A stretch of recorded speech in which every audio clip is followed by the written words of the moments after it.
मित्रों नमस्कार। कैसे हैं आप सब लोग? आशा करता हूँ आप सब लोग कुशल से होंगे। मित्रों, जैसा कि आप सभी लोग जानते हैं कि आगामी 2 सितंबर से और 17 सितंबर तक यानी अगले 15 दिन श्राद्ध पर्व को मनाया जाएगा। काफ़ी सारे लोगों के मन में ये जिज्ञासा होती है कि श्राद्ध पर्व का मतलब क्या है, इसके मायने क्या हैं और इसको कैसे मनाया जाए। इस पर्व को किस तरह से हमें मनाना चाहिए जिससे कि हमें पितरों का आशीर्वाद मिले।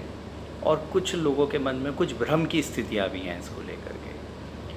तो मैं आज ये प्रयास करूँगा अपने इस वीडियो में कि उन सभी लोगों के वो भ्रम, उससे उन्हें निजात मिले और एक ऐसा तरीका उनको पता चले, एक ऐसी पूजा उनको पता चले कि जिससे उनको पूरे वर्ष, पूरे साल भर, अगले श्राद्ध तक उनके ऊपर उनके पितरों की दया दृष्टि बनी रहे, उनका आशीर्वाद बना रहे।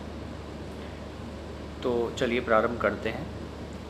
सर्वप्रथम तो मैं आपको बताता हूँ कि श्राद्ध में आपको क्या क्या चीज़ें निषेध हैं, क्या क्या कार्य नहीं करने चाहिए या कौन से कार्य वर्जित हैं। तो सर्वप्रथम तो मित्रों आपको ये ध्यान रखना है कि श्राद्ध पर्व में पूरे 15 दिन ना तो अपने शरीर पे किसी किस्म का कोई सरसों का तेल या कोई भी तेल उसको लगाएं। किसी भी तरह से कोई बहुत तेज़ खुशबू इत्र आदि का प्रयोग ना करें। इसके अलावा लोहे के बर्तनों को त्याग करें, लोहे का बर्तन कोई भी इस्तेमाल ना करें। साथ ही साथ ये भी देखें कि घर के किसी भी कोने में कोई अंधेरा ना रहे, मतलब ऐसा ना रहे कि घर का कोई कोना जो है वहाँ पर अंधेरा हो। इसके अलावा मांस मदिरा के सेवन से बिल्कुल बच के रहें। और जो लोग वैवाहिक हैं उनको इस बात का विशेष ध्यान रखना है कि इन 15 दिन वो ब्रह्मचर्य का पालन करें। और स्पेशली जिस दिन वो श्राद्ध करते हैं उस दिन तो इस बात का विशेष रूप से ध्यान रखें कि उनको ब्रह्मचर्य का पालन करना ही है। तो ये तो कुछ एक ऐसे एक तरह से जो वर्जित कार्य हैं वो हैं। इसके साथ साथ छोटी छोटी सी और चीज़ें हैं कि जैसे आप हींग का प्रयोग ना करें, लहसुन प्याज का प्रयोग ना करें, या कोई भी ऐसा सात्विक भोजन ही करें, केवल कोई भी ऐसा भोजन ना करें जो सात्विक की श्रेणी में ना आता हो। तो ये तो कुछ नियम हैं जो आपको इन 15 दिनों में फॉलो अप करने हैं, इनका अनुसरण करना है। इसके अलावा पूजन विधि क्या है कि एक व्यक्ति जिसको कि आम व्यक्ति को जिसको नहीं पता कि श्राद्ध पक्ष का महत्व क्या है और श्राद्ध पक्ष में उनको क्या करना चाहिए, उनके लिए मैं बहुत ही सुलभ सी विधि आपको बताता हूँ। देखिए, श्राद्ध पक्ष में जो भी तिथि आपके पूर्वजों की है वो तो आप श्राद्ध मनाते ही हैं। उसमें आप परोसा भी निकालते हैं पितरों के नाम का, ब्राह्मण आदि को भोजन भी कराते हैं, दान इत्यादि भी करते हैं। लेकिन और इसके अलावा कौन सी ऐसी आप चीज़ कर सकते हैं जिससे कि आपको पितरों का आशीर्वाद मिले और पूरे साल मिले या जीवन भर मिले। तो उसके लिए एक सबसे महत्वपूर्ण आपको ये ध्यान रखनी है कि जब से श्राद्ध शुरू होते हैं और मावस तक यानी 17 सितंबर तक, 2 तारीख से 17 सितंबर तक आपको क्या करना है कि प्रतिदिन आपको खीर बनानी है, दूध चावल चीनी की, और एक रोटी या पूड़ी। वैसे अच्छा रहेगा कि आप पूड़ी बनाएं और उस पूड़ी पर खीर रख के उसके ऊपर थोड़ी सी खीर चढ़ा करके एक तरह से अपने घर की छत पर कौवों के लिए डाल करके आएँ या पक्षियों के लिए डाल करके आएँ। इसके अलावा गाय के लिए वो पूरी निकालें और कुत्ते के लिए निकालें। तो हमारे यहाँ शुरू से 3 ग्रास निकाली जाती हैं, कुत्ते की, कौवे की और गाय की। तो इन तीनों के लिए ही आप पूरी और खीर इनका परोसा ज़रूर निकालें, प्रतिदिन निकालें। इस बात से मतलब ना रखें कि आज हमारा यहाँ श्राद्ध था तो केवल हम आज उसी दिन करेंगे। पूरे 15 दिन पितरों के हैं, तो इस गलतफहमी में बिल्कुल ना रहें, क्योंकि इन 15 दिन में पितृ आपके या मेरे घर में किस रूप में आते हैं ये कोई नहीं जानता। कुछ लोगों के मन में ये भी आता है कि जो हमने गाय को पूरी डाली या रोटी डाली या खीर डाली या हमने पक्षियों के, कौवे के लिए डाली, वो तो कौवे तो आते नहीं हैं, लेकिन इस बात में भी कोई दो राय नहीं है कि अगर वो कोई पक्षी भी खा लेता है या वो कुत्ते की जगह बिल्ली भी खा लेती है तो हमें पूरा ही फ़ायदा मिलना है, उसमें कहीं कोई संशय वाली बात नहीं है। दूसरी चीज़ इस चीज़ का ध्यान रखें कि इन 15 दिन में कोई भी व्यक्ति आपके पास आता है, नीडी व्यक्ति, ज़रूरती व्यक्ति जिसको ज़रूरत है कुछ और वो खाने इत्यादि, वस्त्र इत्यादि की आपसे मांग करता है, तो यथासंभव कोशिश करें कि हम उसको वो चीज़ प्रोवाइड कराएं। ऐसा ना करें कि उसको बिल्कुल खाली हाथ ही वापस लौटा दें, क्योंकि हमें नहीं पता कि पितृ किस रूप में इन 15 दिनों में हमारे पास आएँ। और पितरों को जो वस्तु चाहिए यदि आपने वो दे दी तो आप ये मान करके चलिए कि पितरों का आशीर्वाद आपको मिलना तय है। तो एक तो ये नियम ज़रूर बनाएं। दूसरे स्थिति में क्या है कि अगर आप कर सकते हैं तो कच्चा दूध, बताशे और पेड़ा, पेड़ा ना मिले, पेड़े के अभाव में आप मावे की बर्फ़ी भी ले सकते हैं। ये तीनों चीज़ें आप किसी भी गंगा जी में, या अगर आपके लिए संभव नहीं है, अभी फ़िलहाल कोरोना काल भी है, तो कोई भी गंग नहर में उसमें भी आप जल प्रवाह करें और पितरों से हाथ जोड़ करके प्रार्थना करें कि आप मेरे द्वारा ये दान को, मेरे द्वारा इस दान को आप स्वीकार करें और मुझ पे अपनी कृपा बनाए रखें।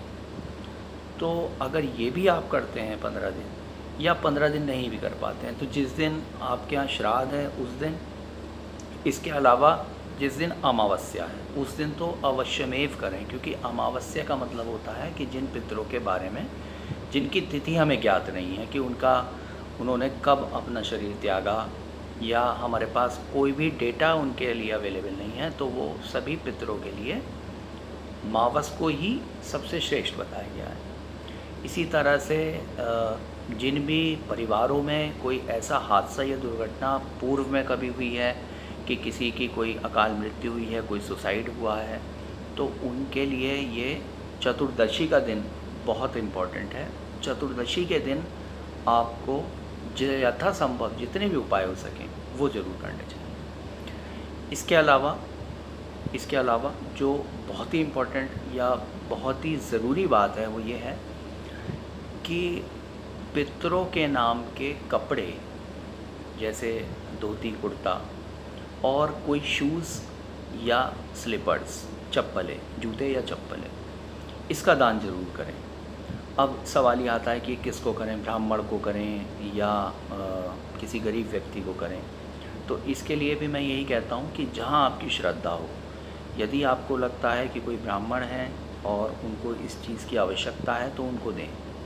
आपको लगता है कि ब्राह्मण संपन्न है तो आप किसी गरीब व्यक्ति को भी दे सकते हैं, लेकिन आपको ये दान ज़रूर करना है। इसके साथ साथ पूजा के विषय में अगर आप इसको समझें तो एक मंत्र है पितृ गायत्री। जैसे गायत्री है ऐसी पितृ गायत्री है, वो मैं इस वीडियो के अंत में आपको शेयर भी करूँगा वो मंत्र। उस मंत्र का निरंतर जाप करें और यथासंभव जाप करें। कोशिश करें कि एक माला मतलब एक माला होती है 108 मनके की, यानी 108 बार जाप तो अवश्यमेव करें।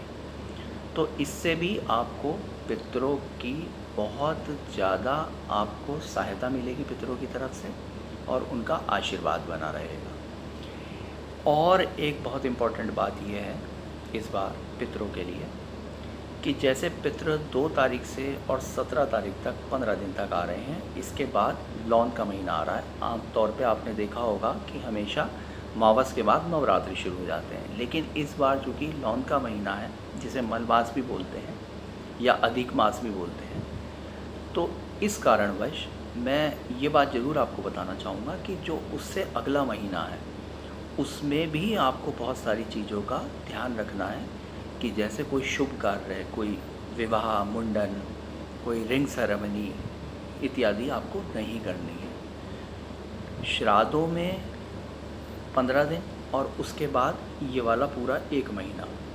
इसका मतलब ये है कि 1.5 महीने तक आपको कोई भी विशेष कार्य है, ख़रीदारी में कोई मनाही नहीं है कि अगर आप कोई चीज़ ख़रीदना चाहते हैं, घर के उपयोग की चीज़ है या कोई भी चीज़ है, वो आप ख़रीद सकते हैं। ऐसा कुछ नहीं है, ऐसा कोई भ्रम ना पालें कि हम श्राद्धों में कोई चीज़ खरीद नहीं सकते।